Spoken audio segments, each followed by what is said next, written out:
Did anyone watch or listen to the members of Parliament speaking about the taxi trade? So what happened was, it was on Monday the 21st, last night, I'm filming it now, and they were talking all about the taxi licensing issues and problems and how to solve it. And to be honest, it kind of ended a bit, do you know what I mean? Like, nothing's really changed yet. But at least it's in the public eye and at least they're talking about it. So something might change.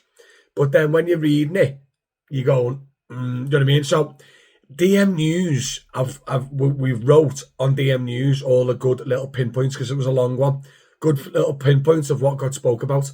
So go to dmnews.co.uk, read the article, and then feel free to share it. Okay, I'll put the link below the video as well.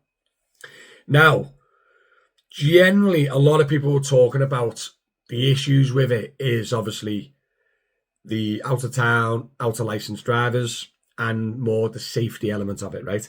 So as an example, a Wolverhampton driver licensed in Wolverhampton who is working in London or Blackpool or Newcastle, yeah, are kind of too far away from their council to be enforced and looked at, really.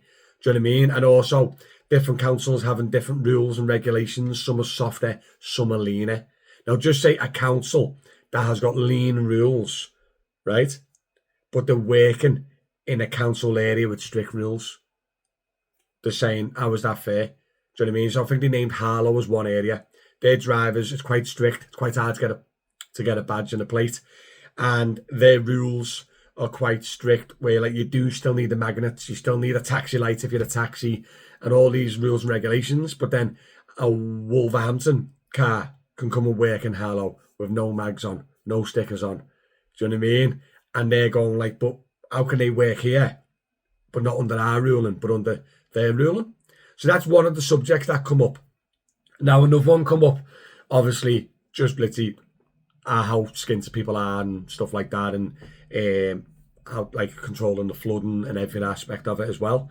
And the way someone mentioned about the Deregulation Act and the cross-border hiring, I think they're quite against going against that, because there's still a lot of benefits. So I've said in the past on my YouTube, TikTok, and all of my other stuff, is the Deregulation Act help us end like dead hour, dead mileage. We'll be able to get a job back, hopefully, and stuff like that.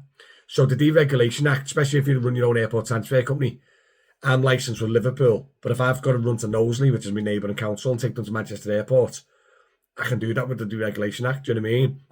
Or like operators can share jobs.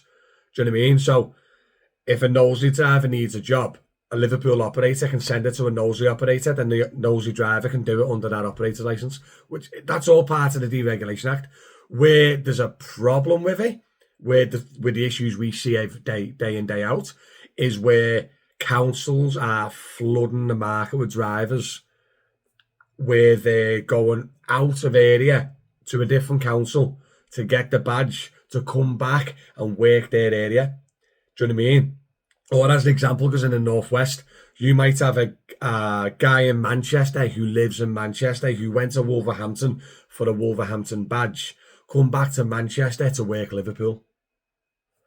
Do you know what I mean? So these type of scenarios got pointed out where the issues lie, not directly with deregulation and cross-border hiring, but more kind of the fine details of it. Do you know what I mean? So what I got away from it anyway, please let me know your feedback or your comments below the video. But what I got from what I read is I don't think they're going to be really stopping deregulation or stop cross-border hiring.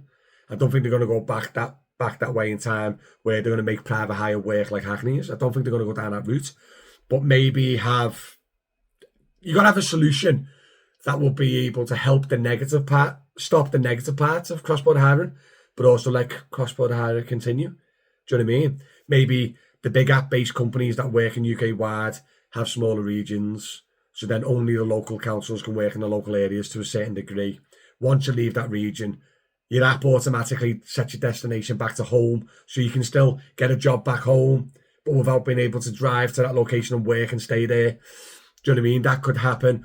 Or they could make all councils follow like a set amount of rules. Do you know what I mean? It costs this amount. The bare minimum is this. Do you know what I mean?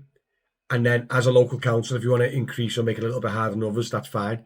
But we need kind of have a set rule across all councils, maybe. I'm just trying to spitball some ideas of how it can kind of fix and help the private hire industry without absolutely undoing the Deregulation Act and the cross-border hiring. Do you know what I mean? Because there's pros and cons of each situation. And I know a lot of people are like, stop cross-border hiring and all that. But I know a lot of Knowsley drivers who are plated for Knowsley Council, yeah, who work in Manchester, who work in Liverpool city centre.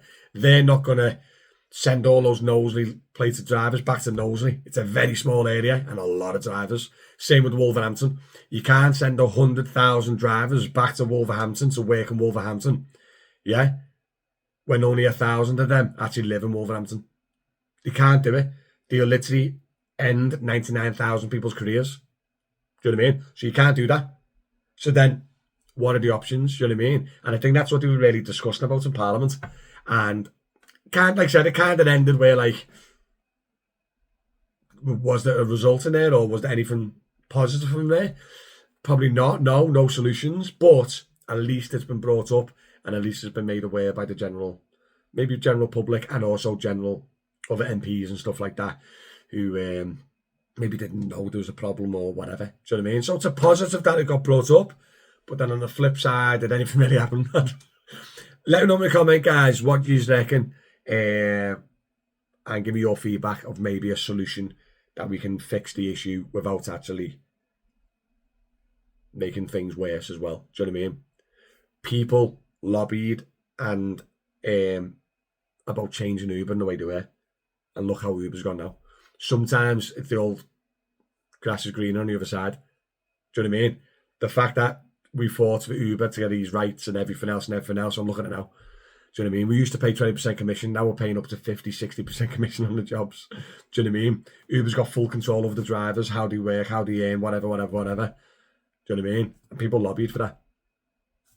So maybe sometimes we need to calm down a little bit, sit back and look at other options, or just look at the whole scenario.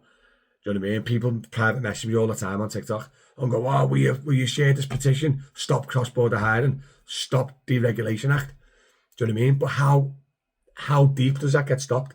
If you completely stop that, yeah, and I'm talking Liverpool region, Liverpool, Knowsley, Sefton, right? Imagine if you're a Sefton plated driver, yeah, up in Bootle, yeah, and then you drop off someone in town, the city centre, then they've got to drive back to Bootle to pick up. It depends on how much they're going to stop it, or how much they're going to restrict it, or what they're going to change. Do you know what I mean? So it's a bit up in the air at the moment, but people need to put the pitchforks down a little bit and just like sit that back a bit, and like how we can hopefully improve the negatives without getting rid of the positives. Do you know what I mean? And have a nice fine balance. Right? Let me know in the comments what you think. Like the video, subscribe to me on YouTube, follow me on TikTok. We're just about to film the podcast, DM Podcast. You can listen to it on Spotify, Apple Music, Amazon Music, and everything else. And if you want to support me personally, please do so. On YouTube, there's a membership you can join. You get special perks, access to WhatsApp group, good group of lads already in there, and it's growing each week. And it does help me out massively, where I can then focus more on content-based stuff as well. So thanks very much for tuning in, and I'll see you on the next video. Bye-bye.